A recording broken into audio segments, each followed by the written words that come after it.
Stop scrolling. آج ہم نون ساکن یا تنوین کا ایک قاعدہ سیکھیں گے، وہ ہے اخفا. اخفا لفظ سے ہی واضح ہے کہ آواز کو چھپانا مگر مکمل ختم نہیں کرنا. مطلب نون ساکن یا تنوین کے بعد اگر حروف اخفا میں سے کوئی حرف آ جائے تو غنہ کر کے پڑھیں گے، یعنی آواز کو ناک میں چھپا کر پڑھیں گے. اب سوال یہ ہے کہ حروف اخفا کون سے ہیں اور کتنے ہیں؟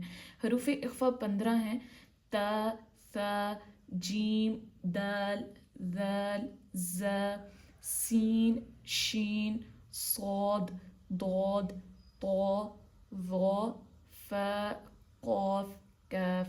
یہ حروف اخفا ہیں. اگر نون ساکن یا تنوین کے بعد حروف اخفا میں سے کوئی حرف آئے تو غنہ کر کے پڑھیں گے، یعنی آواز کو ناک میں چھپائیں گے. جیسے تنفعها، ينصرون، نفس شيئا. One lesson, one meaning, one sentence. See you next time.